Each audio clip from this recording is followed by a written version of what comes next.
The notice was taped to the door on a Tuesday evening when the rain came down hard and cold off the harbor, the kind of rain that soaks through a coat before you even realize it has started. Sloane Calloway saw it from the end of the hallway, a single sheet of white paper folded once and pressed flat against the dark wood of the door she had walked through 10,000 times. She knew what it was before she touched it. She had been waiting for it the way you wait for a diagnosis you already suspect, the way your body knows something terrible is coming, even when your mind still refuses to accept it. She stood in the hallway for a long moment, her keys in her hand, water dripping from her jacket onto the worn hardwood floor. The building smelled the way it always smelled in the rain, old brick and radiator heat, and the faint ghost of the neighbors cooking drifting up from the floors below. 7 years of that smell. 7 years of that hallway, that floor, that door. She had learned the particular creak of the third step on the staircase. She knew which window let in a draft in January and exactly where to position the rolled towel to stop it.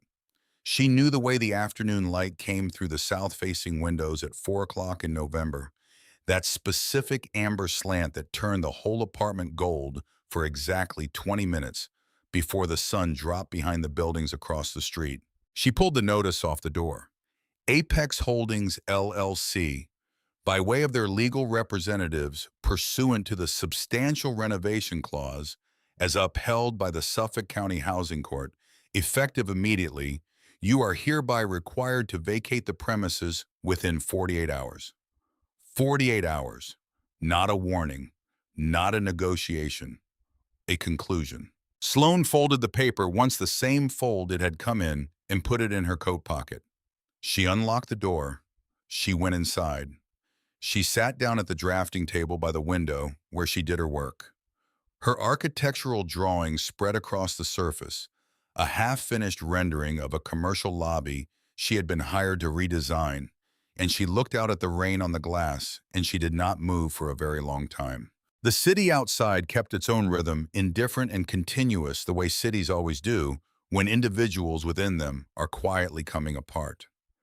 Headlights moved in slow processions below. A siren rose and fell somewhere to the east. The rain sheeted against the window in irregular pulses, driven by the wind coming off the water. And Sloane sat at her drafting table and watched it all with the suspended attention of someone who has not yet decided what to feel because the full dimensions of the thing have not yet become clear. She was 32 years old. She had graduated with her architecture degree at 22, spent 2 years in a firm learning the institutional rhythms of the profession, and then gone freelance at 24 because she worked better without the overhead of other people's expectations. She had built a client list over 8 years, project by project. Each commission smaller than she would have liked and larger than she had feared. The slow accumulation of professional credibility that was the only reliable currency in a field where reputation was everything, and reputation took time. She was good at what she did. Not brilliant in the way that produces famous buildings, but precise and reliable and attentive to the relationship between how a space looked and how it functioned, the quality that clients returned for. None of that mattered to Apex Holdings. She was a name on a lease attached to a building they had decided to convert, and her 7 years of on-time payments, and her decade of professional work, and her particular knowledge of which window let in a draft in January were facts that did not appear anywhere in their calculation. When Wren came home an hour later, still wearing her school lanyard, her bag heavy with papers she had been grading on the subway, Sloane was sitting in the same position. She handed her wife the folded notice without saying anything. Wren read it standing in the doorway, still in her coat. She did not cry, not yet. She set the paper down on the counter with deliberate care, as though the words printed on it might become more real if handled too quickly. And she looked at Sloane across the apartment, and something passed between them that did not require words. Wren was 30 years old and taught in the Boston public school system as a substitute, which was a category of work that the system depended on absolutely and compensated inadequately, a condition she had understood when she took the position and had not resolved to change because the work itself was more important to her than the category it came in. She was the kind of teacher who remembered students' names for years after they left her classroom, who noticed when a child's lunch had gotten smaller and found quiet ways to address it, Who could locate the exact point at which a student had stopped understanding something and begin again from that point without making the student feel the gap? These were not skills that appeared on salary schedules. They had known this was possible. They had known since the day Apex Holdings purchased the entire block through a shell corporation 6 months earlier, since the rumors started circulating among the tenants, since their neighbor on the fourth floor said he had a cousin who worked in city zoning, and that cousin had told him something was coming. They had known, and they had hired Walter Kessler anyway. Because knowing something is coming and simply standing there waiting to be hit by it are two very different things. Walter Kessler operated out of a second-floor office on Tremont Street that smelled permanently of cold coffee and old case files. He was 63 years old and looked at a short, broad-shouldered man who had spent 3 decades fighting landlords and developers in Boston housing court with the particular ferocity of someone who had never quite forgiven the world for being the way it was. He wore the same 3 suits in rotation, none of them pressed quite right, and he had a habit of tapping his pen against his legal pad in rapid bursts when he was thinking hard. He took Sloan and Wren's case along with 6 other tenants from the building, and for 3 months he worked it the way he worked everything, with total commitment and barely concealed fury. The substantial renovation clause was the weapon Apex had chosen. By claiming the building required urgent structural overhauls so extensive that the premises needed to be entirely vacant during construction, they could legally circumvent the rent control protections that had kept Sloan and Wren in that apartment for 7 years at a rate the market had long since left behind. It was a loophole that had been used before by other developers in other buildings across the city, and it had been challenged before with varying degrees of success. This time it did not succeed. Apex Holdings retained a team of corporate litigators from a firm that billed by the quarter hour and seemed to have no purpose in life beyond ensuring that money continued moving in the direction it was already moving. They filed motions. They requested continuances. They submitted engineering assessments from inspectors who found structural concerns in buildings that had stood solidly for 80 years without issue. They buried Kessler in paperwork, thousands of pages of it, deliberately timed to arrive the day before deadlines, forcing him to work through nights and weekends to respond. They knew what they were doing. They had done it before. The strategy was not to win on the merits. The strategy was to make winning too expensive. Sloan attended every hearing. She sat in the hard wooden benches of the housing court and listened to lawyers argue in the dry, bloodless language of property law, while the actual substance of what was being decided, whether she and Wren and 6 other families would have homes, was translated into citations and precedents and procedural objections. She watched the judge's face and learned to read nothing from it. She watched the Apex attorneys and learned a great deal from theirs. They were bored. Not privately bored the way anyone might be during a long afternoon in a courtroom, but institutionally bored, the boredom of people who already knew how the story ended and were simply waiting for the final pages to be read aloud. On the last day, Kessler stood and made his final argument with the focused intensity of a man who had believed until very recently that he might actually win. He had found a precedent, a 1987 case from Dorchester, that had successfully challenged a nearly identical renovation clause on the grounds that the structural reports had been commissioned by the developer rather than an independent municipal authority. He laid it out carefully, logically, the way someone builds a structure they intend to last. The judge listened. She thanked both parties for their arguments. She ruled in favor of Apex Holdings. 48 hours. The legal fees had accumulated quietly over those 3 months, the way water accumulates in a basement, slowly, persistently, until the morning you walk downstairs and find yourself standing in it. Sloan and Wren had pooled their savings with the other tenants to cover Kessler's retainer, and then they had dipped into their personal reserves when the retainer ran out, and then Sloan had lost her biggest freelance contract when the client, a mid-sized architecture firm downtown, decided during the litigation period that a designer whose personal life was visibly in crisis was not the right fit for a long-term project. She did not blame them. She understood the logic. Understanding it did not make it hurt less. The morning after the final ruling, Sloan sat at the kitchen table with a notebook and worked through the numbers. She was precise about it the way she was precise about everything that could be made precise.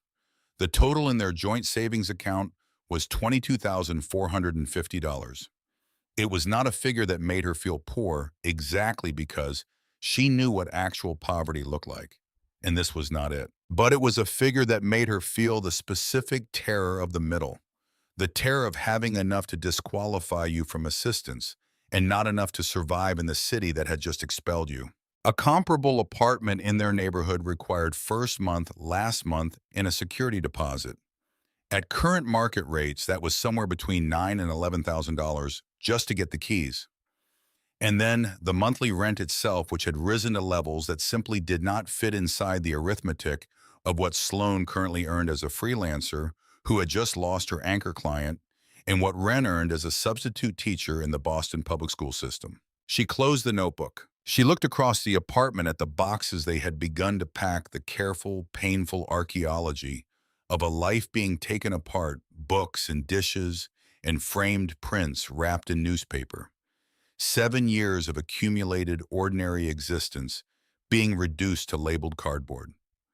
There was a particular cruelty in the packing, in the way it forced you to handle everything you owned and make decisions about what mattered and what didn't, as though the eviction were not enough on its own and needed to be accompanied by an inventory of loss. She opened her laptop. She was not sure afterward what exactly she had been searching for. Some part of her, the part that designed buildings for a living, and therefore thought naturally in terms of structure and foundation and what can be built on what had already arrived at a conclusion her conscious mind was still working toward. Renting was no longer viable. The numbers made it impossible. What she needed was something that could not be taken away. She found the listing at 11:17 on a Thursday night on the website for the Coos County tax auction in northern New Hampshire. The photograph was small and low resolution, a gray shape among trees, the kind of image that revealed almost nothing about what it was actually showing. She clicked on it anyway. The property details were sparse.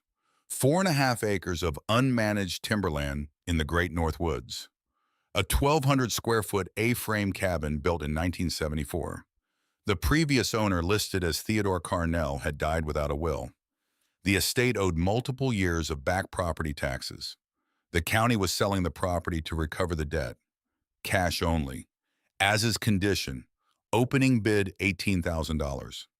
Sloan looked at the photograph for a long time. She knew what $18,000 meant in practical terms.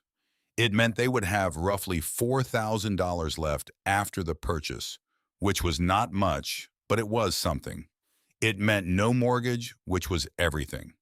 It meant that no bank could foreclose on them, no landlord could evict them, no corporation could invoke any clause of any lease to put them back on the street because there would be no lease.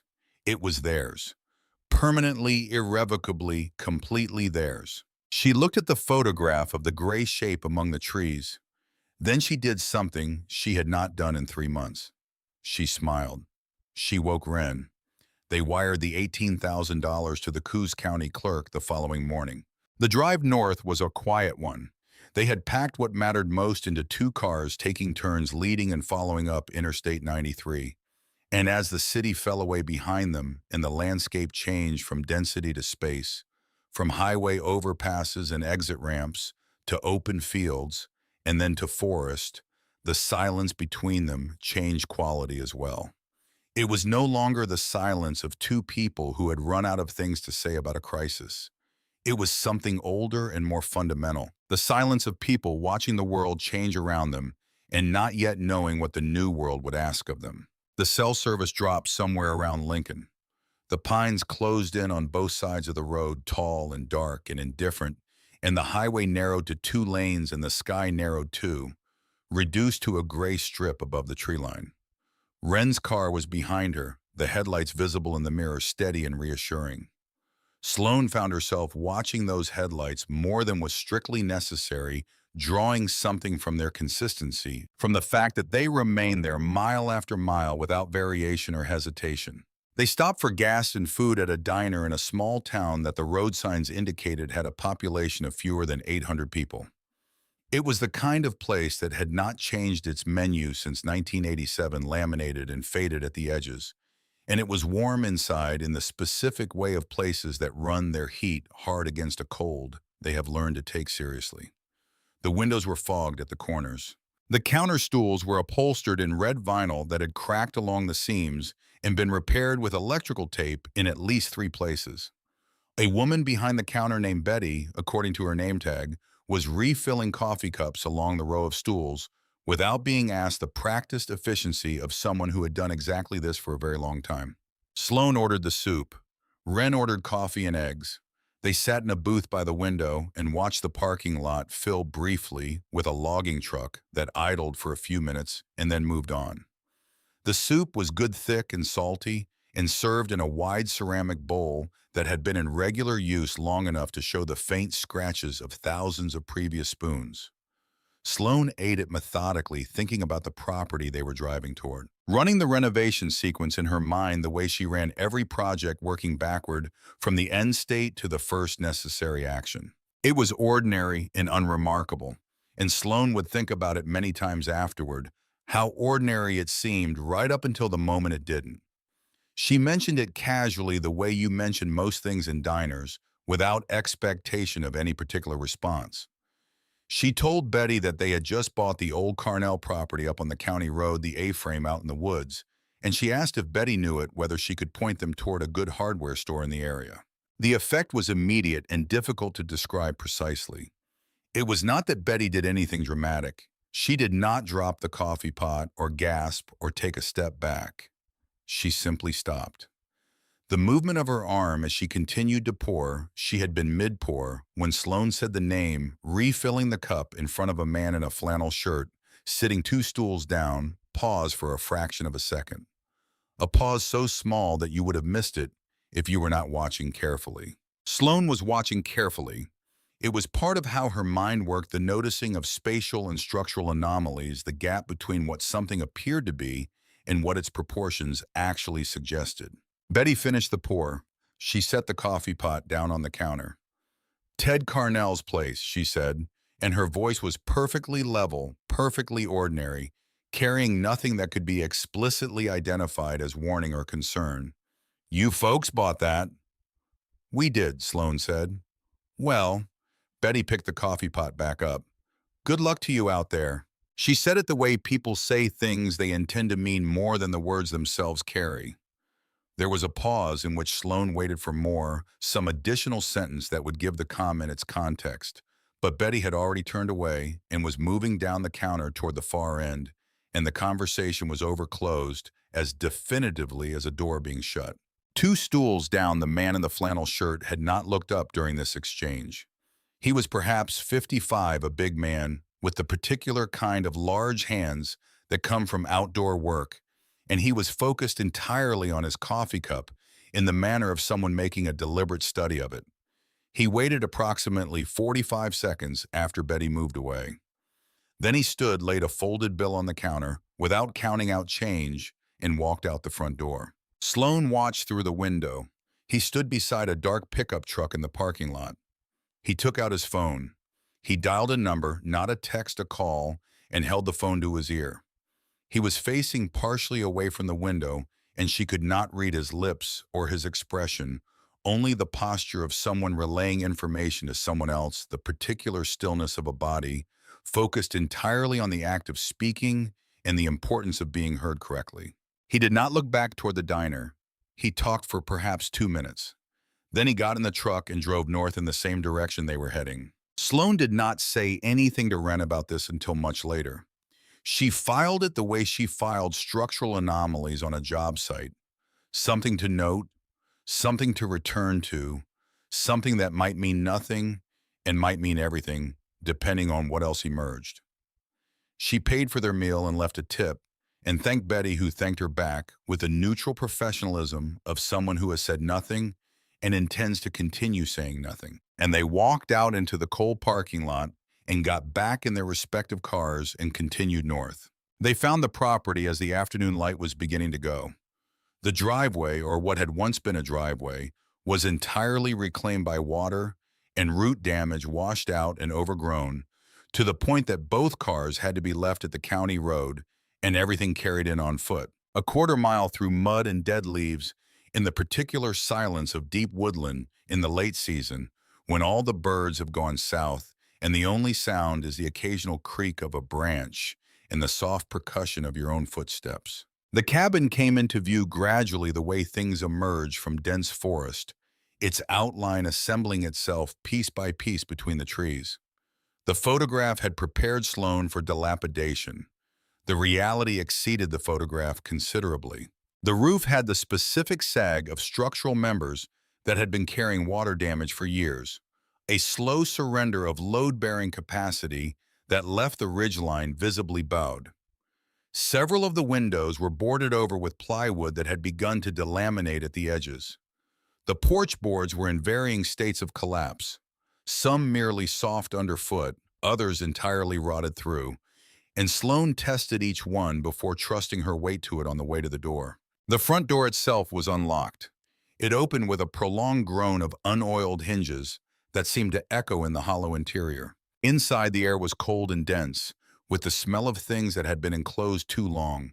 Mildew and damp earth and old wood, and the unmistakable animal sharpness of creatures that had been using the space as shelter in the human occupant's absence. The wallpaper that remained on the walls was peeling in long, curling strips, revealing the plasterboard beneath in patches that looked like a skin condition. The hardwood floors were warped in places, each warp chronicling a specific water event. This beam, this flood, this roof failure. Animal droppings in the corners. A toppled kerosene lamp. A 1983 calendar still pinned to the kitchen wall, open to September, the month apparently of no particular significance, other than the month Theodore Carnell had stopped updating it. Wren stood in the center of the main room and made a slow circuit with her eyes taking the full inventory of what they had bought. She said nothing. Her face was doing the careful, considered work of a person deciding how to feel about something that has not yet resolved into either disaster or opportunity. Sloane was already measuring. Not with a tape measure, not yet. Just with her eyes, the habitual geometric parsing of a space that she had been doing since her first year of architecture school, the automatic calculation of volume and proportion, and the relationship between what a space appeared to be and what it actually was. She looked at the width of the front wall and the depth of the room behind it, and she felt, without yet being able to name it, that something was not quite right about the numbers. She did not pursue it that evening. They set up the air mattress in the center of the main room, away from the worst of the wall damage and the ceiling stains, and they ate cold food from a bag they had packed in Boston, and they lay in the dark with the particular darkness of a forest at night, settling around them. No ambient city light, no distant traffic, just absolute black, and the sound of the old house making its adjustments to their presence. The settling and contracting of joints and timbers as the temperature dropped. The silence was so complete it had a physical quality like pressure.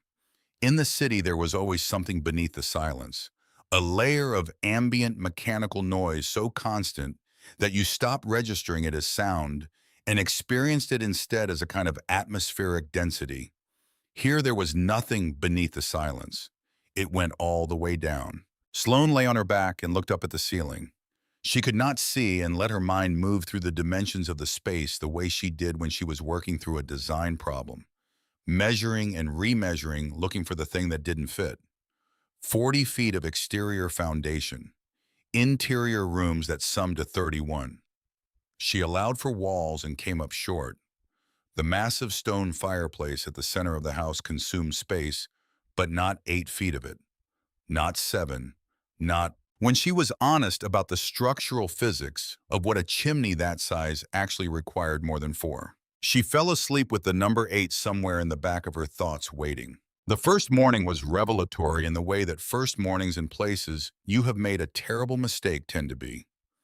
The light came in through the gaps in the boarded windows in narrow bars, and what those bars illuminated was the full catalog of what needed to be done without the merciful obscuring of evening and darkness and the softening effect of emotional exhaustion. There was a great deal that needed to be done. The scope of it would have paralyzed someone approaching it with a different kind of mind. Sloane did not find the scope paralyzing. She found it organizational. She moved through the cabin with her phone photographing damage systematically room by room, surface by surface, the way she would document a building she had been hired to assess.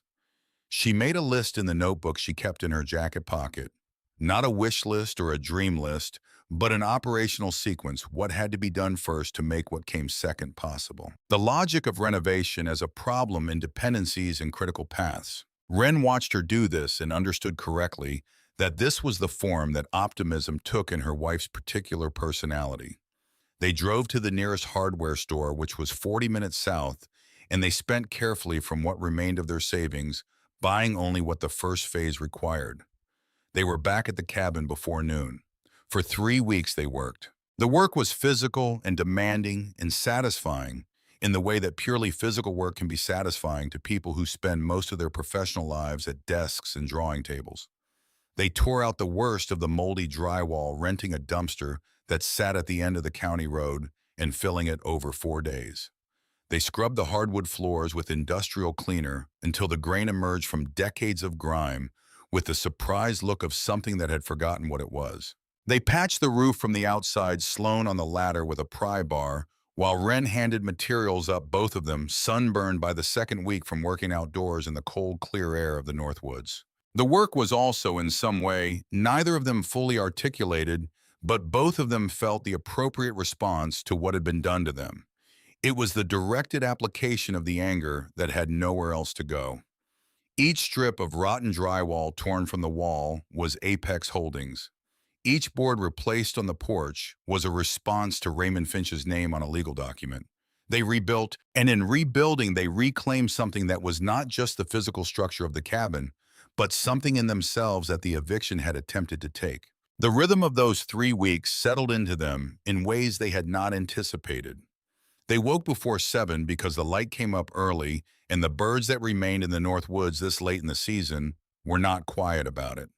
They worked until dark because dark came early and because there was always more to do. They ate simple food cooked on the camp stove they had brought until the kitchen range proved to be functional beneath its layer of grease and neglect. They were tired in the evenings with a satisfying completeness, the full-body tiredness of physical labor that asks nothing of you except sleep. On the evenings when the work allowed it, they sat on the repaired section of the porch with coffee and watched the forest in the last light, which did something at that latitude and that time of year that Sloan had never seen anywhere else. It went orange first, then red, then a deep burgundy that was almost purple. Before the darkness came the colors moving through the pine canopy with the slow deliberateness of a tide. Wren said it looked like the forest was burning from the inside. Sloan thought that was exactly right. It was in the 4th week on a Tuesday morning that was clear and cold and bright that Sloan noticed the discrepancy. She was measuring the living room for baseboard material, a precise calculation she needed to get right, because she did not want to make an extra 40-minute drive to the hardware store for a shortage of 6 inches. She ran the laser measure along the interior wall length of the main living area, through the kitchen, into the hallway leading to the bedroom. She wrote the numbers down. Then, as she always did, as the habits of a decade of architectural work required, she cross-referenced against the exterior measurement she had taken from the foundation during the first week. The exterior foundation measured 40 feet along the main axis. The interior living room, kitchen, bedroom, hallway came to 31 feet. She allowed for wall thickness, the standard formula for a cabin of this construction period, roughly ½ an inch of drywall on each side of a 2x6 stud wall, plus the exterior sheathing. Call it a total of 8 inches for each interior wall, of which there were 3. That was 2 feet of deduction, leaving an adjusted interior of 38 feet against the 40-foot exterior. The actual interior measured 31 feet, 7 feet unaccounted for, possibly 8 depending on the thickness of the chimney stack. She stood in the middle of the living room with the laser measure in her hand and let the numbers settle into certainty. There was a massive floor-to-ceiling stone fireplace at the center of the house, a feature she had admired from the first-day river rock, mortared in the style of the mid-century craftsman aesthetic, substantial and beautifully made. The chimney stack would take up space, certainly. A chimney this size serving a fireplace this large might account for 3 feet of depth, perhaps 4 at the extreme outside. Not 7, not 8. She walked to the fireplace and pressed her palm flat against the stone. Cold. She made a fist and knocked her knuckles against it hard at several points, moving from left to right across the face. Solid. Dense. The sound of mass. She moved lower, crouching, knocking along the base of the chimney where it met the floor, and the sound did not change. Solid all the way down. But 8 feet of solid chimney would require a structural mass roughly equivalent to a small building's foundation. You did not build that into an A-frame cabin from 1974. Not accidentally, not without purpose. She stood back up. She looked at the fireplace for a long moment. Then she opened the door to the basement. The basement stairs were narrow and steep, the kind of stairs that remind you they were built for access rather than convenience, and the space at the bottom was low-ceilinged and earthen-floored and carried a smell of sulfur and mineral cold that made the back of the throat tighten. Sloan had been down here twice before briefly for practical assessments of the utility lines and foundation condition. She had not lingered. She lingered now. She moved the heavy flashlight beam along the foundation walls, the poured concrete that ran the perimeter of the cabin's footprint standard for the construction era, in reasonable condition. Then she moved the beam toward the center of the basement to the area that sat directly beneath the main living room, beneath the massive stone fireplace above. What she found there was not poured concrete. Rising from the dirt floor to the wooden floor joists above was a wall of gray cinder blocks. The wall ran the full width of the basement space floor to ceiling, sealing off whatever lay on the other side of it from whatever lay on this side.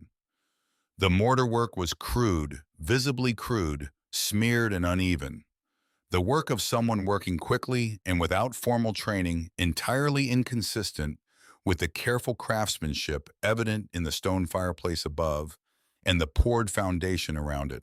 The blocks themselves were standard 8-inch cinder block, the kind available at any building supply store in any year, indistinguishable from 10,000 other projects. Except for one thing. The floor joists above ran past this wall. She could see it clearly in the gap between the top course of blocks and the wood above, a gap not of connection, but of proximity, the wall touching but not supporting a partition rather than a load-bearing element. It carried no structural weight.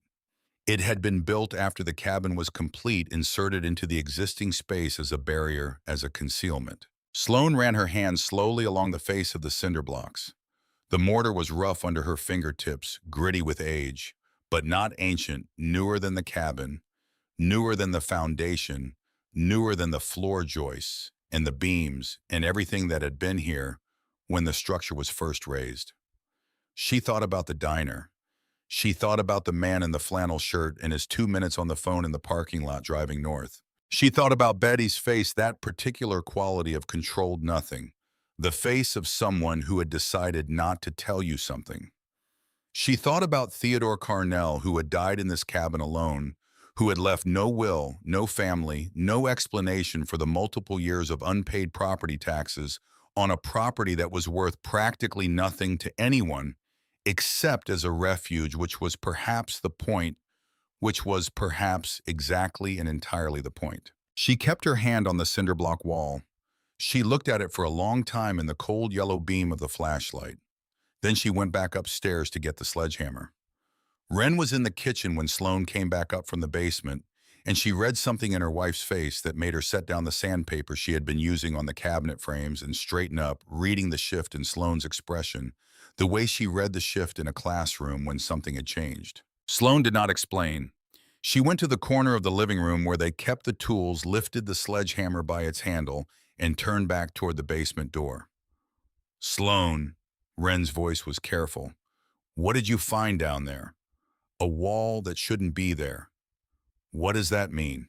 It means someone built something after the cabin was finished and then sealed it off. Sloan paused at the top of the stairs. The floor joists run right past it. It's not structural. It's a partition. Wren looked at the sledgehammer. And you're going to take it down? Yes. There was a brief silence in which Wren visibly worked through several responses and discarded them. Then she picked up the flashlight from the shelf by the basement door and followed her wife downstairs. Sloan took a wide stance in front of the cinder block wall, The way you stand when you intend to put real force into something. She had swung a sledgehammer before on demo work at job sites early in her career when budget required the architect to double his labor. And she remembered the particular discipline of it, the need to let the weight of the head do the work rather than muscling it to commit fully to the swing, rather than checking it at the last moment from instinct. She drew it back. She drove it forward. The impact resonated up through the handle and into her arms, and the block cracked but held. A thin line running from the strike point to the upper left corner of the block dust, pluming into the cold air. She swung again. The crack widened. The third strike shattered the center of the block inward, and the pieces fell into darkness on the other side, and a rush of cold, stale air came out through the hole. The compressed exhalation of the sealed space finally allowed to breathe, carrying a smell that Sloan would spend a long time afterward trying to accurately describe. Metal, age, and something underneath both of those, something mineral and dry, like the inside of a stone that has never seen light. She took the flashlight from Wren and shone it through the hole. The beam cut the darkness and found something that reflected it back dully, a surface of matte gray steel. And in the first confused second, Sloan thought she was looking at the back of another wall. Then her eyes adjusted to the scale of what she was seeing, and her brain caught up with what her eyes were reporting, and she understood that it was not a wall. It was a door. She kept swinging. 20 minutes of sustained work, methodical block by block, clearing the opening from the center outward, Wren pulling the rubble back and stacking it to the side. The dust was thick enough to taste, and the cold of the space intensified as the opening grew, as though the sealed room had been refrigerating its own air for decades and was now releasing it in slow, measured portions. When the opening was large enough, Sloan stepped through. The room was 8 feet by 8 feet, precisely the dimensions that the missing space in her calculations had predicted, which meant she had been right, and the rightness of it carried no satisfaction whatsoever, because what she was looking at made the abstract confirmation of spatial arithmetic entirely irrelevant. Built into the far wall, anchored into a reinforced steel frame that had been sunk into the bedrock in the concrete of the foundation, was a vault door. It was a Mosler. She recognized the name from the manufacturer's plate bolted to the face at eye level, the raised letters readable despite the decades of oxidation that had muted the steel's original finish. A Mosler circular door, the kind that had been installed in major American financial institutions from the 1930s through the 1970s, 6 feet in height. The face dominated by a large spoke steel wheel and a combination dial, and the heavy overlapping bolts of the locking mechanism currently thrown into the lock position. The weight of the door was not something she could have stated precisely, but she understood it intuitively from the thickness of the visible edge, from the scale of the hinges on the right side, from the depth of the frame into which it was set. This was not a home safe. This was not even a commercial safe. This was the door of a bank vault. Sloan stood in the center of the small stone room and looked at it. The flashlight beam moved across the face of the door, across the spoked wheel, across the combination dial, across the manufacturer's plate. Behind her, Wren had come through the opening and was standing very still. "How did he get this down here?" Wren said. It was not quite a question. Sloan had already worked out the answer. She looked at the frame, the way it was sunk into the foundation, the way the bedrock around it had been cut and reinforced. She looked at the room itself, the walls of it, the floor, and she understood the sequence of construction that had produced this space. "He didn't bring it in," she said. "The vault was here first. He built the cabin on top of it. The foundation was poured around the frame. The room was here before the house was." Wren was quiet for a moment. "Theodore Carnell built a house specifically to hide a bank vault." "Yes, in 1974. The cabin was built in 1974. The vault is older than that. The Mosler manufacturing style and the frame hardware put it somewhere in the late 40s, maybe early 50s. He found it, or he moved it here before the cabin was built and sank the foundation around it." Sloan crossed the room to the door. She gripped the spoked wheel with both hands and pulled. It did not move. The locking bolts were thrown, and the door was as immovable as the bedrock the frame was set into. She examined the combination dial, a standard four-number configuration, and spun it experimentally. It moved smoothly, well-maintained, the internal mechanism still functioning, which meant the door was not corroded shut. It was simply locked. She looked at the dial for a long time. Then she went back upstairs to find cell service. She sat in the cab of her car at the end of the county road for 2 hours that evening, the engine running for heat, working through the research with the methodical patience that characterized everything she did when the problem was one of information rather than physical work. She had found three sources that agreed on the key parameters of vintage Mosler vault doors of this style and era. They were among the most robust locking mechanisms ever manufactured for civilian use, designed specifically to resist both combination cracking and physical attack. The tolerances were extraordinarily tight. Professional locksmiths who specialized in vintage vault work charged fees that started at $5,000 for an assessment alone, and that was before any actual work was done, and that was assuming they could do anything at all, which was not guaranteed. She was not calling a locksmith, for reasons she did not yet fully understand, but felt as a clear and persistent instinct she did not want anyone else knowing this vault existed until she knew what was in it. The alternative was mechanical defeat. It could be done. The locking mechanism was steel, and steel could be cut, drilled, and ultimately broken down by tools with harder cutting surfaces and enough sustained application of force. It would take time and the right equipment, and it would permanently destroy the locking mechanism, but the door itself and whatever was behind it would survive intact. She drove to the hardware store the next morning before it opened and was waiting in the parking lot when the owner arrived. She bought an industrial angle grinder, a set of tungsten carbide drill bits rated for hardened steel, 2 packs of diamond-tip cutting wheels, a heavy steel punch, and a can of cutting oil. She paid cash. She loaded everything into the back of her car and drove north. She worked alone. Ren was present, watching, occasionally handing her tools or pouring water over the cutting surface when the heat built to a point where it was degrading the cutting wheel. But the physical work was Sloane's alone, and she wanted it that way. There was something between her and the door that felt too specific and too personal to delegate. The noise was extraordinary. In the confined space of the small stone room, the shriek of the angle grinder against hardened steel was physically painful, even through the ear protection she wore, and it traveled up through the floorboards and filled the cabin above with a sound like mechanical suffering. She worked in 30-minute shifts, stopping to let the cutting surface cool and to let the ringing in her ears subside slightly before the next round. The smell of hot metal and cutting oil and burnt steel filings was dense enough to taste. The first day, she got through the outer casing of the locking mechanism housing. The second day, she established the drill path to the tumbler assembly.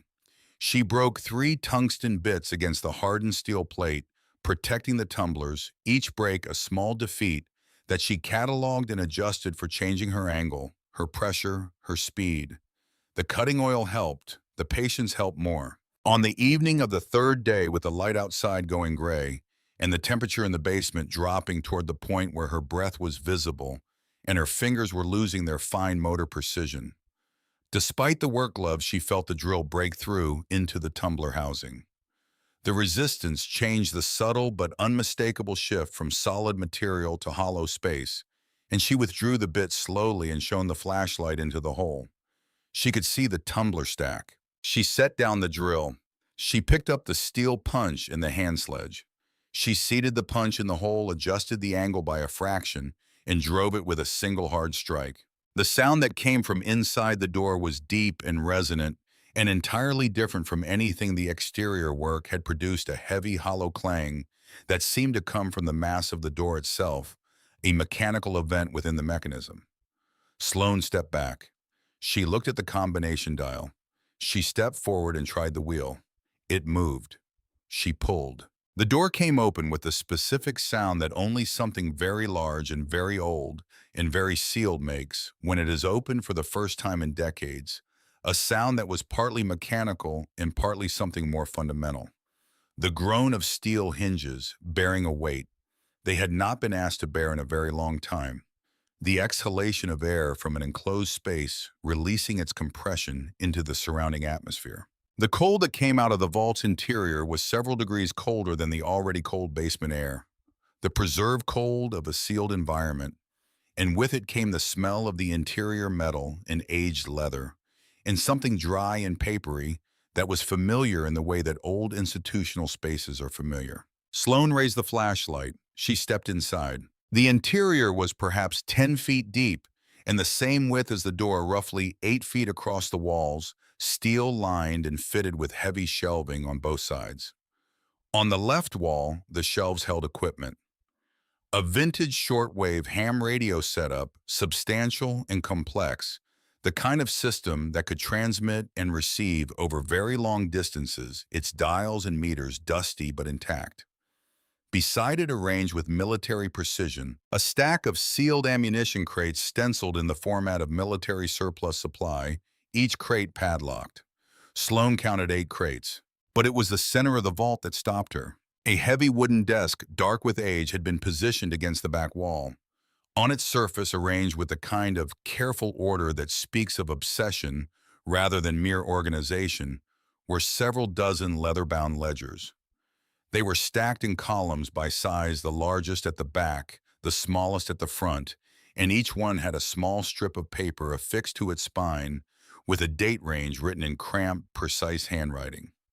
The date ranges began in 1971 and ran column by column, through to a final ledger at the front of the rightmost stack whose end date was 3 years prior. Beside the ledgers, held flat by a small brass paperweight in the shape of a compass, was a stack of rolled documents, architectural drawings.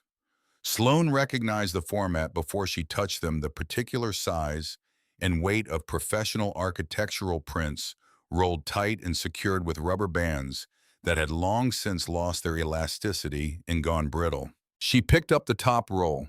The rubber band crumbled when she touched it. She unrolled the drawing carefully, moving to the doorway to hold it in the combined beam of the flashlight in the dim ambient light from the basement. The paper was heavy stock, the kind used for archival quality prints, yellowed at the edges but structurally intact.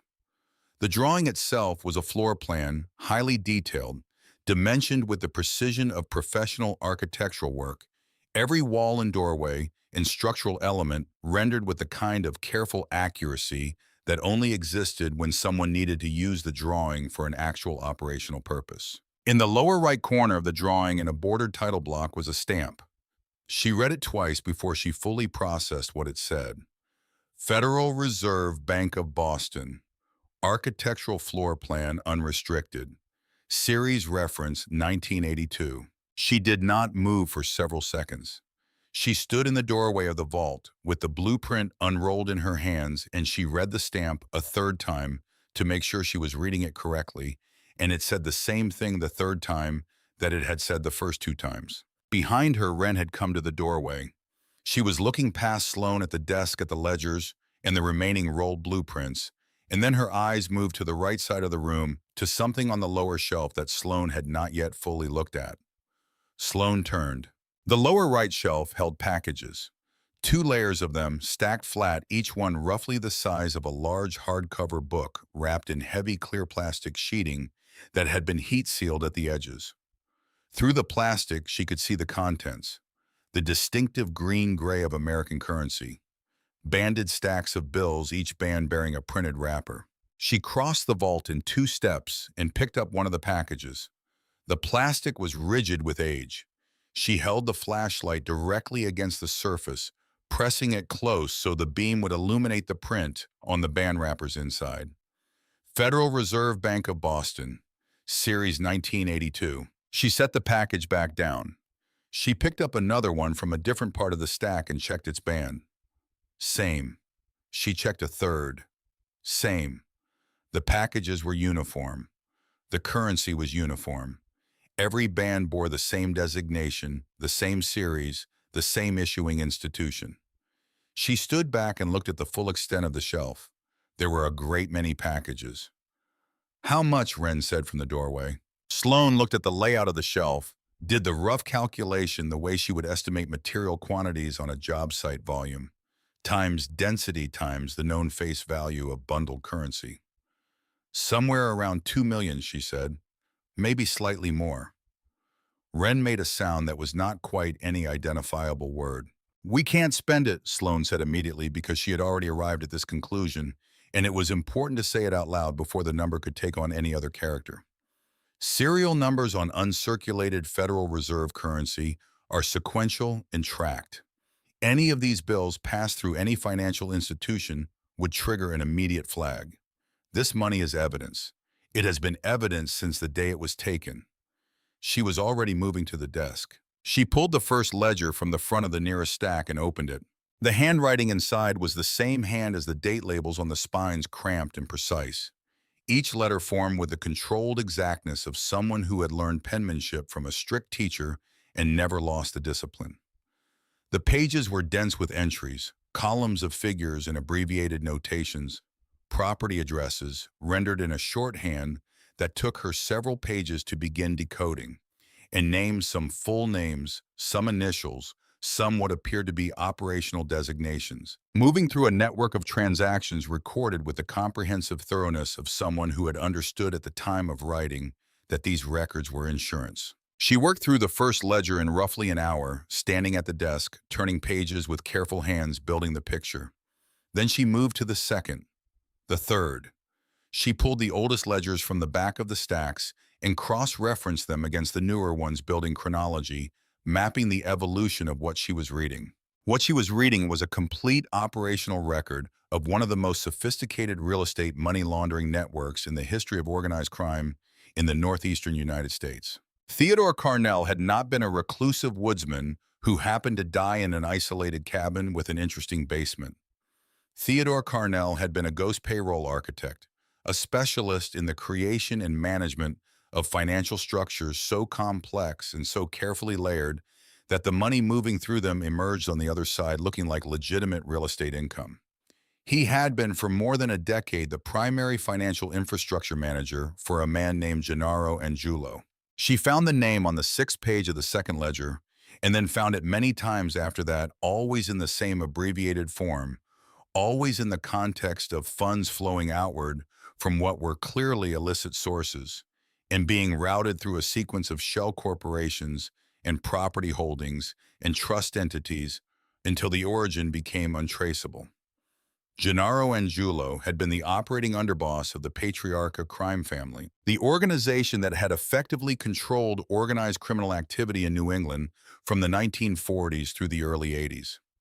He had run his operation out of an office in Boston's North End with a directness and a confidence that came from decades of operating in a city where the right relationships made legal accountability largely theoretical. The FBI had arrested Angiulo in 1983 following a historic electronic surveillance operation. His prosecution had been considered one of the most significant organized crime cases in the region's history. He had gone to prison, and the Patriarca family's structural dominance of Boston had fractured in the years that followed. Carnell had not been among those arrested. The ledgers told her why. When the FBI's surveillance net began tightening in the early months of 1983, Carnell had recognized what was happening before most of Angiulo's organization did. He was a financial architect, not an enforcer. He read documents and numbers, and the documents and numbers available to him, the unusual legal inquiries, the sudden freezing of certain accounts, the pattern of activity that preceded federal indictments told him clearly what was coming and approximately how much time he had. He had used that time. He had skimmed $2 million from a Federal Reserve currency transfer he had access to through his legitimate connections in the city's banking infrastructure connections, cultivated over years of operating in the space between organized crime and institutional finance. He had taken the architectural blueprints of the Federal Reserve Bank of Boston documents he had been provided access to through those same connections. Documents whose value was not financial, but operational. The kind of thing that in the wrong hands could threaten the physical security of a federal financial institution, and therefore the kind of thing that made the government very interested in its return and very interested in the cooperation of anyone holding it. He had driven north. He had disappeared. He had bought the property under a name that did not appear anywhere in the ledgers connected to his legitimate identity, a complete operational disconnection. And he had lived there for decades alone, maintaining an obsessive surveillance of his former financial creations from a safe distance, tracking them through public records and whatever other sources his shortwave radio and his paranoid diligence provided him access to. The final ledger was the one Sloan had noticed earlier, the one whose end date was 3 years prior, and she opened it last with the accumulated context of everything that had preceded it, organizing her comprehension of what she was reading. Carnell in his final years had maintained a meticulous property-by-property tracking of every shell corporation and holding entity he had created for Angiulo's operation, following them through the corporate evolution that decades of ownership transfers and reorganizations had produced. He recorded every change of registered agent, every name, change, every transfer of controlling interest, with the sustained focus of someone for whom this was not a hobby, but a lifelong obligation to his own survival. On the third page of the final ledger, under a heading that read, Asset Tracking Current Status, she found the entry, Property 409, Original Entity, Harborview Associates, established 1979. Current Holding Corporation, Apex Holdings, LLC. Status, active Phase 4 liquidation. In the margin, in the same cramped hand, a physical address had been written. Sloan read the address. She read it again. The address in the margin was the address of the building in South Boston where she and Wren had lived for 7 years. The building from which Raymond Finch and Apex Holdings, LLC, had evicted them 48 hours after taping a notice to their door on a rainy Tuesday evening. She set the ledger down very carefully on the desk. The silence inside the vault was absolute, and she was inside it for a long moment before she understood what she was feeling, which was not the shock of coincidence, because this was not coincidence. It was something much more organized and much more terrible than coincidence. Apex Holdings was not merely a predatory real estate company. Apex Holdings was the current iteration of a criminal enterprise, the laundered and corporate sanitized descendant of a network built specifically to wash organized crime money through Boston's real estate market. Raymond Finch was not merely an aggressive property manager. He was operating within a structure whose foundations had been built with blood money, executing the final stage of a liquidation designed to convert decades of criminal investment into clean capital from the technology industry's transformation of the city. He had evicted them from a building that was at its origin purchased with mob money, using the profits of criminal activity to acquire and hold a property that had been generating legitimate rental income for decades, while the underlying ownership structure remained insulated from scrutiny by exactly the kind of corporate layering that Carnell had designed. And Carnell, who had been the architect of all of it, had died 3 years ago in a cabin in the New Hampshire woods, owing back taxes, leaving no will, and been filed away in the county records, while the county seized his property for auction without any knowledge of what was sealed in the basement beneath it. Sloan stood inside the vault and understood the full geometry of what had happened from 1979 to the rainy Tuesday evening when she had stood in a hallway she had walked through 10,000 times and read a notice that told her everything was over. It was not over. She thought about the implications with the same systematic clarity she brought to structural assessments, moving through the logical sequence of what she now possessed and what it meant. The money was untouchable, a liability as much as an asset evidence that proved a 30-year-old federal crime and could not be spent without triggering the investigation that would lead directly to the person spending it. But the ledgers were something else entirely. The ledgers were documentation. Comprehensive, dated, verified by internal consistency, cross-referencing the kind of specific transactional details that could only have been recorded by someone with direct operational knowledge of the network they described. They were the financial equivalent of a confession, except that they confessed not only to past crimes, but to an ongoing criminal enterprise currently operating under a different name. She began to photograph the pages. She worked methodically, page by page, using the flashlight held at an angle to eliminate glare, the same technique she used when documenting building conditions in low-light environments. It took 4 hours. She photographed every page of every ledger, the blueprints, the band wrappers on the currency packages, the exterior and interior of the vault door, the hidden room, the cinder block wall. When she finished, she had everything that mattered secured in digital form on her phone, backed into two separate cloud storage accounts. She set up sitting in her car at the end of the county road where the signal was strong enough. Then she went back inside, chose one ledger, the final one, the one with the entry for Proposition 409, and put it in the waterproof duffel bag along with a single sealed package of Series 1982 currency. She locked the vault.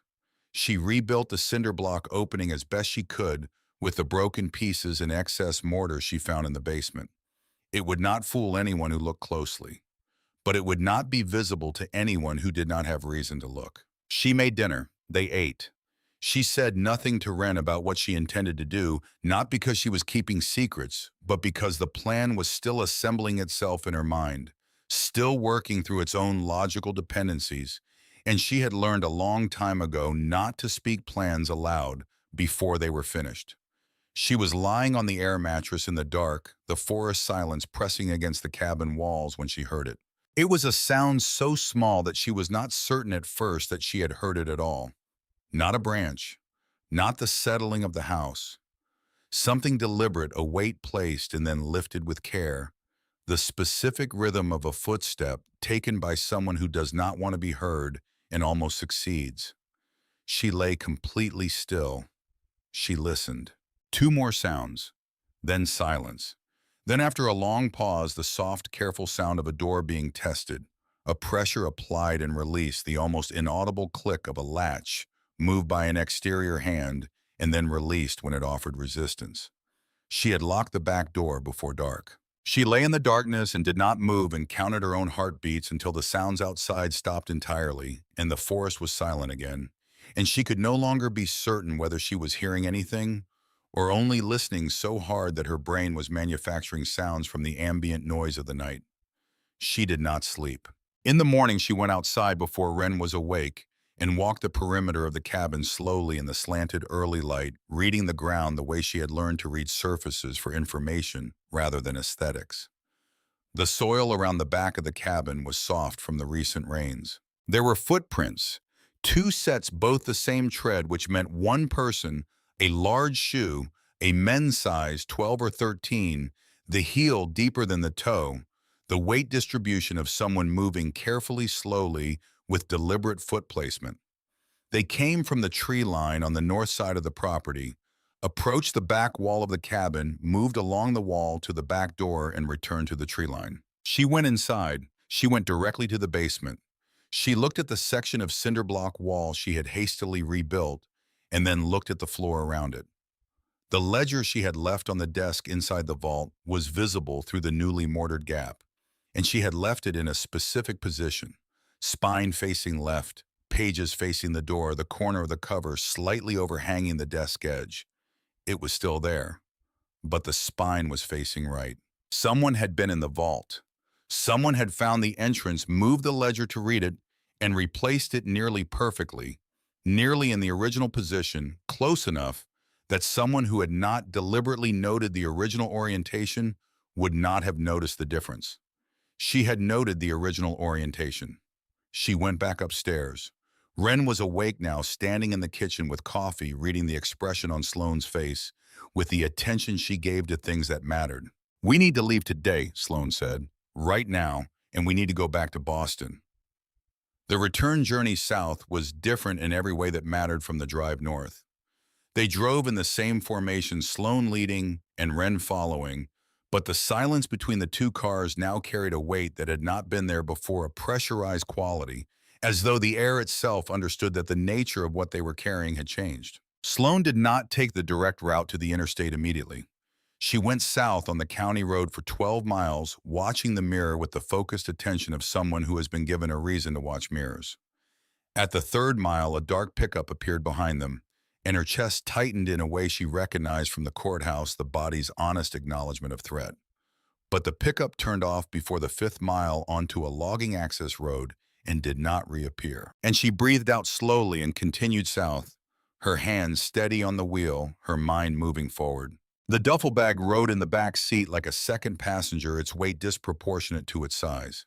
She was aware of it the way you are aware of something that has changed the nature of everything around it, not by being loud, but by being undeniable. By the time the highway widened back to 4 lanes south of Concord, and the signal bars on her phone climbed back to something reliable, she knew exactly what she needed to do and exactly who she needed to call. She called Walter Kessler, hands-free somewhere between Concord and Manchester, when the signal had been strong enough for 5 consecutive miles. He answered on the third ring with the flat wariness of someone who had learned not to expect straightforward news from unexpected calls. Kessler, it's Sloane Calloway. A pause, not a long one. Ms. Calloway, it's been about 6 weeks. I know, I need to see you today if possible. It's not about the eviction appeal. I'm in the office until 6. I'll be there by 4. Another pause, slightly longer. She could hear the pen tapping in it, that familiar, rapid percussion of his thinking. Should I ask what this is about? Not on the phone, she said, and ended the call. She was in his office at 3:52. She had left Wren at a coffee shop 2 blocks away, not from any impulse toward exclusion, but from a clear-eyed assessment of logistics. The conversation she was about to have required precision, and she performed better under pressure when the only person in the room whose reaction she needed to manage was herself. Wren understood this about her, had understood it for years, and had kissed her once outside the coffee shop door and told her to come back with good news. And Sloane had said she would try, which was the most honest thing she could offer. Kessler was behind his desk when she came in, the surface of it, buried under the organized chaos of active case files, his jacket on the back of his chair, and his sleeves rolled to the elbows. He looked at her when she came through the door with the particular assessment of a man who has spent 30 years reading clients in the first 5 seconds of an office visit, and whatever he read in those 5 seconds made him sit up slightly straighter. She set the duffel bag on the desk. She unzipped it. She placed the ledger on top of the nearest stack of case files, and then she placed the sealed package of Series 1982 Federal Reserve currency beside it. Kessler looked at the currency package without touching it. He looked at the band wrappers visible through the plastic, his eyes moving to the printed text. His expression did not change in any dramatic way, but something shifted in it, a recalibration, the face of a man updating his model of what kind of meeting this was. Tell me you did not rob a bank, he said. We didn't rob anything, Sloane said. She sat down in the client chair across from him. We bought a cabin for $18,000 and found what was underneath it. She talked for 45 minutes. She told him everything in the order she had experienced it, not because chronological order was the most persuasive structure, but because it was the most honest one. And Kessler had spent enough years in courtrooms to detect the difference between a story that had been arranged for effect and one that was being reported as it happened. She showed him the photographs on her phone page, by page vault interior ledger pages, the currency, the blueprints, the combination dial, the hidden room, the cinderblock wall. She showed him the entry for Proposition 409 in the final ledger with the South Boston address in the margin, and she watched his eyes when they reached it, the way they moved back to the top of the entry, and read it a second time. He did not say anything for a long while after she finished. He was looking at the ledger on his desk, not opening it, just looking at the cover, the dark-aged leather and the date strip on the spine, as though verifying to himself that it was physically real and not something his mind had constructed from the weight of what he had just been told. Then he picked up his pen. He did not tap it. He held it in his closed fist and looked at the ceiling for a moment in the manner of someone running numbers in their head, and then he set the pen down flat on the desk and looked at her directly. You understand what you have, he said finally. It was not a question. Tell me what you think I have, she said. I want to hear it from you. He looked back down at the desk. The currency is federal evidence. You know that. You can't spend it, can't use it as leverage, can't sell it, can't move it across state lines without triggering statutes. I don't have enough fingers to count. It stays in the vault, and eventually you hand it to the government, and they thank you, and that's the end of that story. He tapped the ledger with his pen. But this, Under the Department of Justice Kleptocracy Asset Recovery Initiative and under the SEC Whistleblower Protection Framework, private citizens who provide foundational evidence leading to the recovery of assets connected to money laundering in organized criminal enterprise are entitled to compensation, up to 30% of recovered assets in certain categories. Apex Holdings, Sloan said. I've looked into them over the years, Kessler said, and the flatness of his voice when he said it told her he had done more than casually look.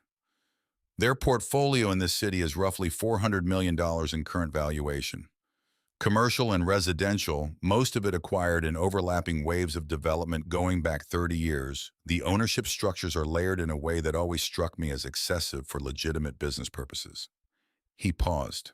I never had a reason to pull that thread. Until now. 30% of 400 million, Sloan said. Up to 30. The actual figure depends on the quality and comprehensiveness of the evidence, the scope of the government's recovery action, and approximately 17 other variables I would need to negotiate with the DOJ directly. But the range, he set the pen down, the range is significant. We don't only want the money, Sloan said. Kessler looked at her across the desk.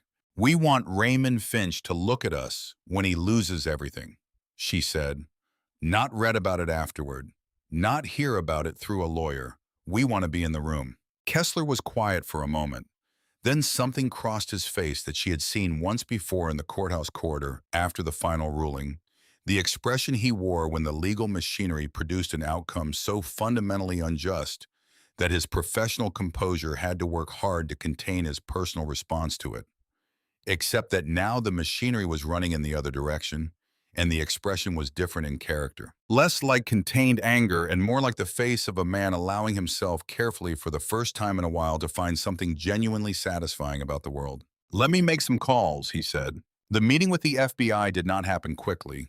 It took 5 days to arrange and another 2 to actually occur, a week of waiting that Sloan spent in their temporary rental. A short-term apartment Kessler had helped them locate, going over the photographs on her phone each morning, as though they might have changed overnight, making sure she could answer any question from any angle without hesitation.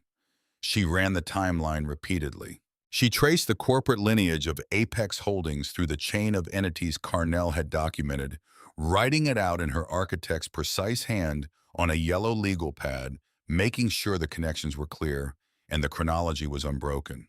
The meeting itself was held in a conference room at the Boston field office, a room designed to be functional rather than comfortable around a table that seated 12 but had only 6 people at it. 2 agents from the Financial Crimes Division, a man named Garrett, who asked most of the questions, and a woman named Phelps, who asked fewer and wrote more. An assistant United States attorney from the Massachusetts district, compact and careful with his language in the manner of someone who had learned that unnecessary words created unnecessary problems. A forensic document examiner named Dr. Harmon, who had been called in specifically and who carried her equipment in a hard-sided case that she set on the table and did not open for the first 40 minutes of the meeting. And Kessler, who sat beside Sloan with his case files and his pen. The agents were professionally skeptical in the manner of people who have been presented with significant claims by motivated parties before. Agent Garrett opened with questions about how Sloan had come to purchase the property, the sequence of events, the prior legal history with Apex Holdings. His tone was not unkind, but it was measured, designed to establish whether the person across from him had a personal grievance driving a fabricated narrative or a genuine evidentiary claim worth the government's resources. Sloan answered in the same register she would use to answer a structural engineering inquiry, with the precise and unhurried delivery of someone who does not need to embellish, because the facts as they exist are sufficient.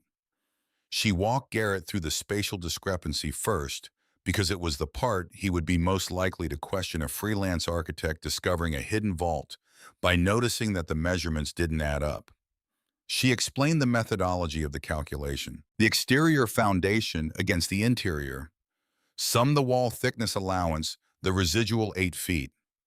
She watched his expression as she did this and saw it shift from the neutral assessment of a skeptic to the more focused attention of someone beginning to find the internal logic of a story coherent. Then she showed him the photographs. Page by page on the laptop Kessler had brought, she walked the room through the vault's contents, the radio equipment, the ammunition crates, the desk, the ledgers and their date ranges, the rolled blueprints. She paused on the photograph of the Federal Reserve stamp and let the room sit with it. She watched Garrett look at Phelps, and she watched Phelps write something and underline it. Then the document examiner, Dr. Harmon, opened her case. She spent 40 minutes with the original ledger working at one end of the table with her equipment occasionally making small sounds of professional consideration that she did not explain to the room. She studied the photographs of the remaining ledgers on the laptop. She examined the blueprint Sloan had brought, unrolling it carefully with gloved hands and examining the stamp under magnification. Then she asked the AUSA a question in a quiet voice, and the AUSA's expression shifted in a way that was visible from across the table, and Sloan understood watching this exchange that the room had just crossed a threshold it would not cross back over. The handwriting, Dr. Harmon said, addressing the room in the formal tone of expert testimony, was consistent with known exemplars of Theodore Carnell, on file with the Internal Revenue Service from documents submitted under his legal name in the 1970s. The paper stock and ink composition of the ledger were consistent with manufacturing specifications available during that period. The Federal Reserve blueprints bore security markings, registration stamps, and paper composition consistent with genuine Federal Reserve architectural documents from the 1982 period. They were not reproductions. They were originals. The Federal Reserve had reported these blueprints stolen in 1983. The room was quiet for a moment after she finished. Then Agent Garrett looked at Sloan, and his expression had completed its transition from professional skepticism to something that she could only describe as focused intent, the face of someone who has just been handed the beginning of something significant and is already thinking about where it leads. The authorization for a covert investigation was signed 3 days later. Sloan had two conditions. She stated them to Kessler before he delivered them to the AUSA plainly and without negotiation, in the manner of someone who has thought carefully about what she needs and is not interested in discussing alternatives. First, she and Wren were to be present in the room when Raymond Finch was confronted. Not debriefed afterward, not informed by phone, not thanked in a press statement. Present at the table watching. The physical currency remaining in the vault was to be recovered under a DOJ-supervised operation with formal documentation of their discovery, in cooperation establishing an unambiguous evidentiary chain that protected them from any criminal exposure related to the currency's presence on their property. Both conditions were accepted without significant negotiation, which told her something about the quality of what she had given them. Kessler designed the approach over the following week. He called Finch's office, identifying himself as attorney of record for the former tenants of the South Boston building who had filed a post-eviction civil dispute. He indicated that his clients had recently acquired a property in northern New Hampshire and had discovered in the course of renovation historical documentation relating to the ownership lineage of several Boston properties, including the South Boston building, that significantly complicated Apex Holdings' chain of title and raised questions about the legality of the renovation clause proceedings. He suggested that a mediation meeting might allow all parties to resolve these questions without further litigation and without the publicity that discovery proceedings would inevitably generate. Finch's attorney called back within 2 hours. A meeting was scheduled for Thursday morning at the Apex Holdings offices. Kessler mentioned the speed of the response to Sloan in a phone call that evening, not as a concern but as information. She understood immediately what it meant. Finch had been waiting for something like this. He did not know exactly what they had found, but he knew that the Carnell property had been sold at county auction, and he knew that Carnell had existed in the architecture of what he was managing. And somewhere in the layered structure of Apex Holdings, there was a vulnerability he had been aware of for a very long time and had never been able to fully close. He needed to know the scope of what they were holding before he decided how to respond to it. She did not sleep well the night before the meeting. Not from anxiety exactly, but from the particular alertness of a mind that has been working on a problem for weeks and can sense that the final phase has arrived. She went through the sequence in the dark, the way she would go through a critical path before a major presentation, checking each dependency against the one before it, making sure nothing had been left to chance that could have been anticipated. On Thursday morning, she dressed with care, not the elaborate performative care of someone trying to become something they were not, but the straightforward care of someone who understood that, in certain rooms, the first visual impression carries weight, and she intended her visual impression to convey exactly what she was, which was a person who had done her homework and was not impressed by glass walls or mahogany tables or the theatrical machinery of institutional confidence. The Apex Holdings offices occupied the top 2 floors of a building in the financial district that had been renovated within the last 5 years and had not yet lost the smell of it. New carpet and recirculated air, and the faint chemical persistence of fresh paint on interior surfaces. The receptionist directed them to a conference room on the upper floor with the smooth efficiency of someone who had been briefed on their arrival and had no information beyond that. The conference room was glass-walled on 3 sides, the city visible through the windows in every direction, a layout designed to communicate both transparency and height. The classic architectural vocabulary of institutional confidence. The mahogany table was long enough to seat 16.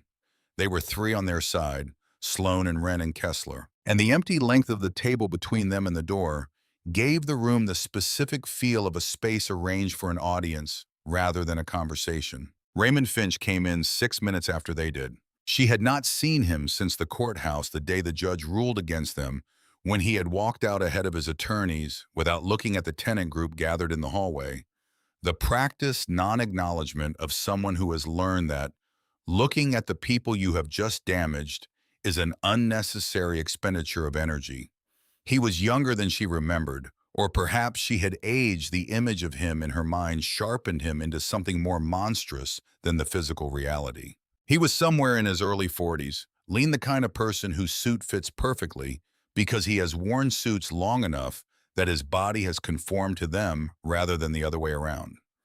He wore a watch that caught the light when he moved his arm, expensive, and understated, the kind of watch that signals wealth to people who know what they are looking at and signals nothing to everyone else. He looked at Sloan when he sat down across from her, and she saw the recognition, the brief calibration of having identified who she was and where he had seen her before, and then the reconfiguration of his expression into the polished neutrality of a man who has conducted hundreds of meetings where he held all the advantage. "I don't entirely understand the nature of this meeting," he said, his tone carrying the specific variety of impatience deployed by people who want you to know that your time is less valuable than theirs. The eviction was upheld. The renovation clause was entirely legal. If your clients are here to negotiate a nuisance settlement, I want to be direct that Apex Holdings has no interest in establishing a precedent. "We're not here for a settlement," Kessler said. He reached into his briefcase and produced a single sheet of paper, a high-resolution photocopy of 1 page from the final ledger enlarged to make the handwriting clearly legible. He placed it on the table and slid it across the mahogany toward Finch in the unhurried manner of someone who has done this before and knows exactly how the next 30 seconds will go. Finch picked it up. He looked at it. His eyes moved down the page in the quick scanning pattern of someone who reads documents professionally accustomed to finding the relevant information quickly, and then his eyes stopped. She watched it happen. She had positioned herself to watch his face specifically, and she saw the moment his eyes found the name Gennaro Angiulo in Carnell's cramped hand, and the line drawn from it to the entry that connected through the chain of shell entities to Apex Holdings, LLC. She saw the color go from his face. Not dramatically, not the theatrical draining of blood from a movie, but the real version, which is subtler and more complete and more final. The face of someone whose entire autonomic system has just received information it was not prepared for and is managing the consequences below the level of voluntary control. The paper came down slowly onto the table. His hands, Sloan noticed, were not quite steady. "Where did you get this?" he said. His voice had lost its polish. What was underneath the polish was something older and less controlled. Theodore Carnell says hello, Sloane said. The silence that followed was not empty. It was full of the sound of something being understood fully, and finally something that could not be taken back. She could see him processing it, the sequence of implications moving through him. The cabin, the property, the auction, the two people sitting across from him who should have gone quietly away after the eviction, and instead had gone north into the woods and found the thing that should have been impossible to find because the man who knew about it was dead. He had forced them out of their apartment. He had put them on the street with 48 hours' notice and left them with nothing, and they had taken their nothing and turned north with it. And somehow, in the extraordinary and entirely improbable logic of what had followed, the specific people he had displaced were the people who ended up in Theodore Carnell's cabin with a sledgehammer. She watched him understand this. She watched the understanding move through him like a physical thing. Then he leaned forward across the table, and his voice dropped to something that was barely above a whisper. And what came out of him was not the corporate bluster she had expected, but something that sounded like genuine fear stripped of its professional covering. The raw register of a man who has just realized the ground he is standing on extends much further down than he knew. "You don't understand what you're involved in," he said. "The people behind this portfolio, the money that built these holdings, it is not Apex Holdings. I'm a manager. I execute a strategy. The principles behind this are not people who respond to legal pressure the way you're expecting. There is a sitting United States Senator who is waiting to receive his share of the final liquidation cycle. If his name surfaces in a federal investigation, you will not be safe. I am telling you this not as a threat, but as a statement of fact. Give me the original documents. Whatever you want, I will give it to you. $5 million. 10. The deed to the South Boston property. Name the number." He was looking directly at Sloane when he said this. Not at Kessler, not at Wren, at her. She held his gaze for a moment. She thought about the air mattress on the floor of the cabin on that first night of absolute darkness. She thought about the 48-hour notice, and the courthouse, and the 3 months of legal fees, and the client she had lost, and the 7 years of a life packed into cardboard boxes. She thought about every other family in that building who had received the same notice on the same rainy Tuesday and had not had the particular combination of circumstances and professional instincts that had led her to find what was in the basement of a cabin 4 hours north. She thought about all of them. "We've been recording this conversation since you sat down," she said. Raymond Finch went very still. The glass door of the conference room opened. 6 agents came in, 3 from each side, wearing dark tactical windbreakers with 3 yellow letters across the back.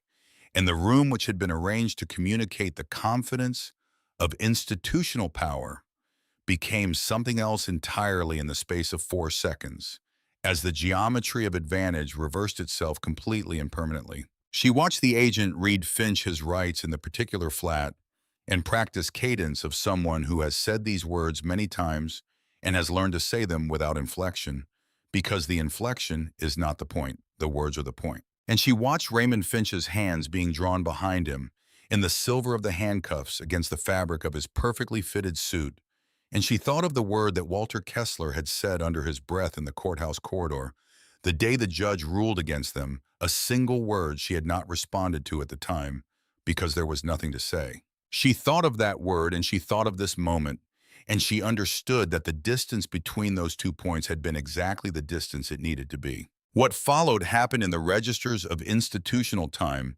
which moves differently from ordinary time, more slowly and more comprehensively, and with the kind of bureaucratic thoroughness that is its own form of power. The DOJ's Financial Crimes Division moved on Apex Holdings accounts within 72 hours of the recording being submitted as evidence-freezing assets across 43 separate entities before the corporate legal team had completed its initial assessment of what was happening.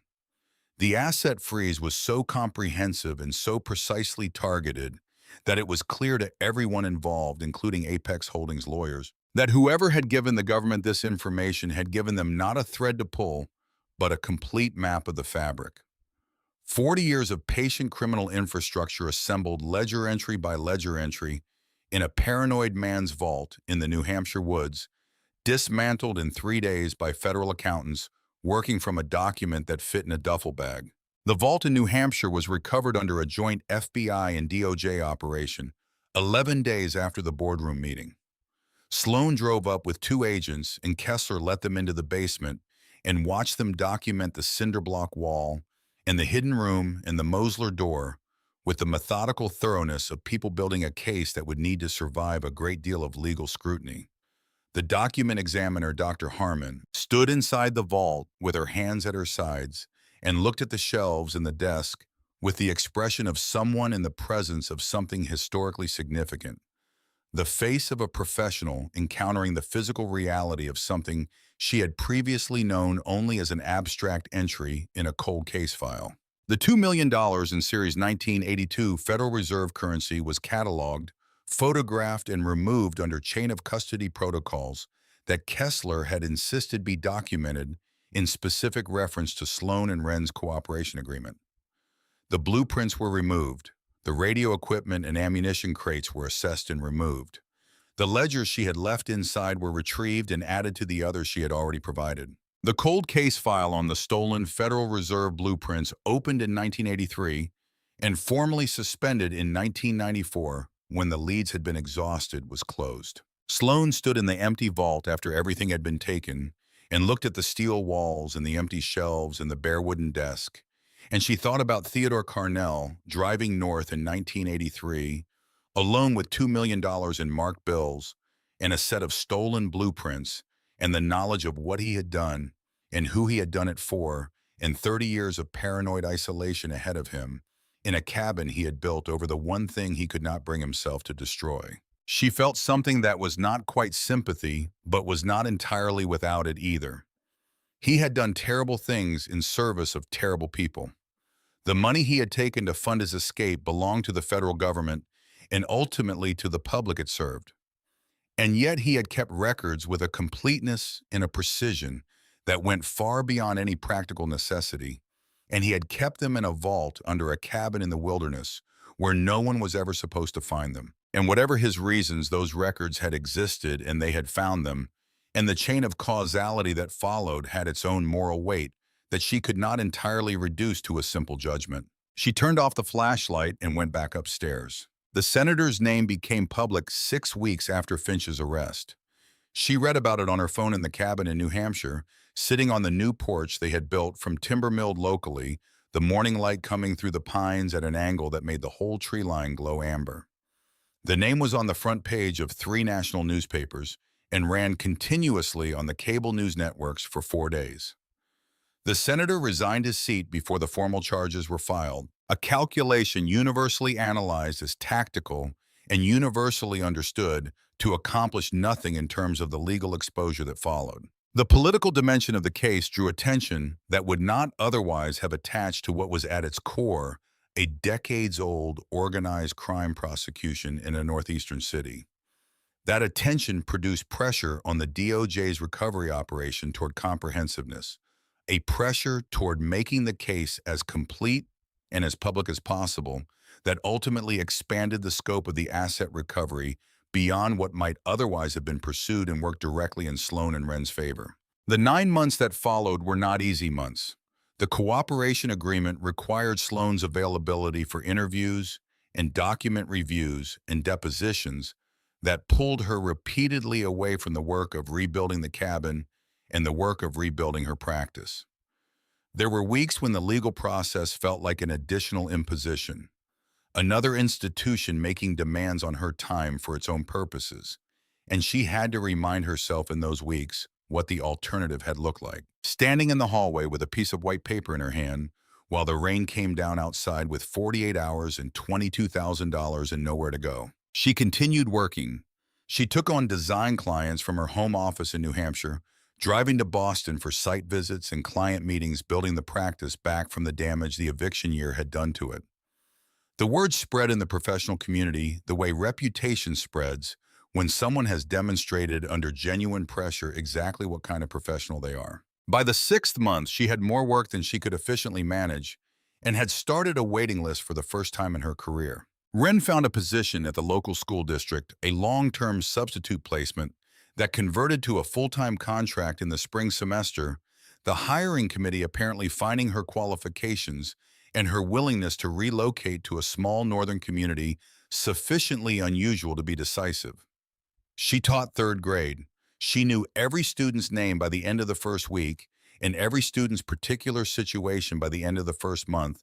And the school, which had been losing teachers to better paying positions further south for years, found that it had acquired someone who was not going to leave. The SEC whistleblower determination arrived in the ninth month, as Kessler had predicted it would, a formal letter from the Department of Justice Financial Crimes Division, addressed to Sloan Calloway and Wren Calloway, delivered by registered mail on a Tuesday afternoon when the first snow of the season was coming down outside the new windows of the rebuilt cabin in soft, deliberate curtains, each flake distinct and unhurried in the still air. Sloan read it at the kitchen table. She read it once and set it down. She read it a second time. The percentage awarded was 18% of the recovered liquid assets from the Apex Holdings seizure, a figure representing the DOJ's assessment of the foundational evidentiary contribution relative to the total recovery. The calculation of what 18% of the liquid asset recovery represented was a number she had to read a third time before her understanding of it settled into something stable. It was a number that meant they would never again stand in a hallway holding a white piece of paper and feel the specific terror of the middle that particular helplessness of having enough to disqualify you from assistance and not enough to survive in a city that has decided it no longer has room for you. It was a number that meant something larger than its arithmetic, a proposition about what it was possible to survive and what it was possible to find in the aftermath of surviving it. The money itself was almost secondary. What the number represented was the completion of something, the closing of a circuit that had been opened on a rainy Tuesday evening 7 years and a lifetime ago. She set the letter down on the table. Wren was standing in the doorway from the kitchen reading her face. "Well," Wren said. Sloan looked up at her. "We're okay," she said. "We're going to be okay." Which was not the same thing as the number. It was larger than the number. They had been okay before the number in the months of not knowing and the work of the cabin and the drive north and the nights in the dark with the silence of the forest pressing against the walls while Sloan lay on her back and measured invisible rooms in her mind. The number confirmed what the work had already established. It did not create the okayness. It only reflected it back. The South Boston building was transferred to the city's Affordable Housing Authority 8 months after the asset seizure as part of the terms of the federal recovery action. The city allocated it under a grant program, and the process of converting it to permanently affordable housing units began with a public announcement that included a list of displaced former tenants who would receive priority consideration for the new units. Several of the families who had stood in the courthouse the day the judge ruled against them returned to the building the following year. Their neighbor from the fourth floor, the one whose cousin had worked in city zoning and had warned them something was coming, moved back in February. He called Sloan to tell her, and his voice had the quality of someone reporting the completion of something they had not been sure would ever complete. She read about the building's transition in a local Boston news article and found that what she felt about it was not the satisfaction of revenge, which would have required a certain ongoing investment in the original injury, but something quieter and more complete, the sense of a structure having been properly repaired after a period of damage weight, redistributed correctly, each element doing the work it was designed to do. She went out to the porch in the late afternoon when the second snow of the season had stopped and the light was coming through the trees at that low winter angle that turned everything it touched to gold. The timber frame she and Wren had designed together during the rebuild was clean and true, in the late light each beam expressing its own structural logic. Nothing hidden, nothing disguised, no space between the measurements that didn't account for itself. At the end of the lane, visible from the porch, was the small wooden sign she had put up 2 weeks after they moved back into the finished cabin. She had cut it herself from a piece of white pine, taken her time with the letters carved each one cleanly, the way you take time with things that are meant to last. It said, Carnell Lane. Wren had asked her about it the day she put it up, standing in the cold in her coat and hat, tilting her head at it, the way she tilted her head at things that genuinely interested her. Why Carnell? The man had done things that could not be defended. He had built financial structures for people who had destroyed other people's lives, had taken money that was not his, had chosen his own preservation over accountability for the entire arc of his adult life. Why give that a memorial? Sloane had thought about how to answer this for a long time before she did, standing in the cold, looking at the sign with the forest behind it, going dark in the early winter evening. Because he kept the records, she said finally. He could have burned them.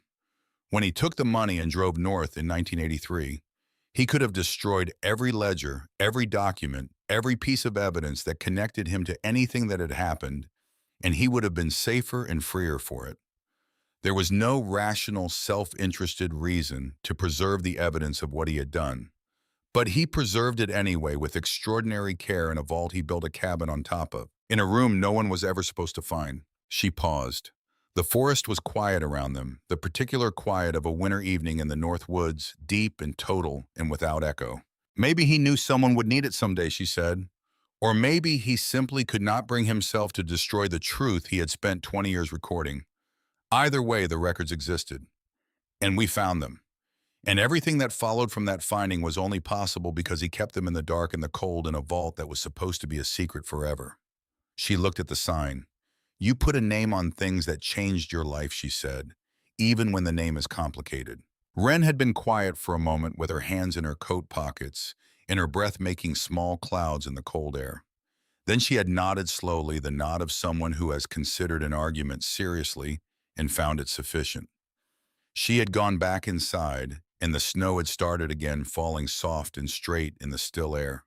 And Sloane had stood in the lane a while longer, looking at the sign and at the trees beyond it and at the quality of the light. That particular northern light that had no equivalent in the city, that amber deepening to burgundy as the sun dropped behind the tree line, the forest burning from the inside the way Wren had said it did, the way it did every evening at that hour in that place. She had thought about Carnell in his final years sitting in the cabin above the vault, listening to his shortwave radio and recording his meticulous entries in the final ledger, tracking the evolution of the companies he had built through their decades of corporate transformations, watching from his isolation as the money he had laundered moved through the modern city and multiplied and became respectable and hired lawyers and evicted families and called itself Apex Holdings. She wondered if he had understood in those final years that the very thing he had built to ensure his own disappearance had also preserved the evidence of everything he had done,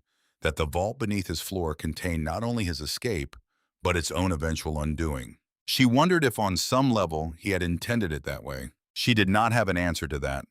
She was not sure the answer mattered. What mattered was the chain itself, from the vault to the ledgers, to the basement, to the measurement that didn't add up to the laser tape measure in her hand on a cold Tuesday morning, in the fourth week of a renovation that had not been planned, and a life that had not been chosen but had been arrived at through the specific logic of having been pushed off a cliff and landing somewhere unexpected. She went inside. She closed the door.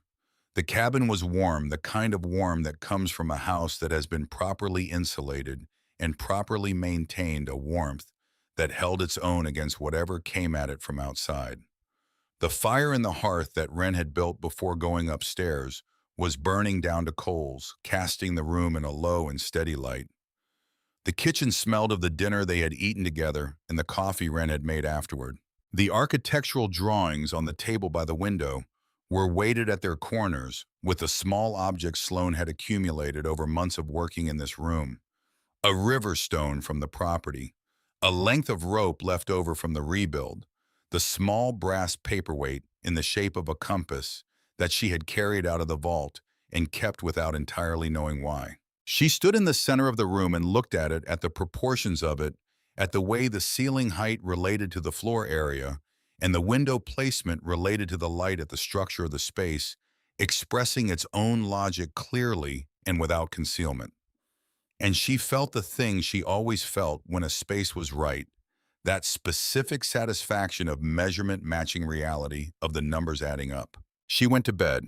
Outside, the snow fell on the lane and on the sign at the end of it, and on the trees beyond, covering everything in the patient, thorough way that snow covers things in the North Woods without hurry, without drama settling into every surface, and making the world for a few hours at least perfectly even and perfectly quiet and entirely still.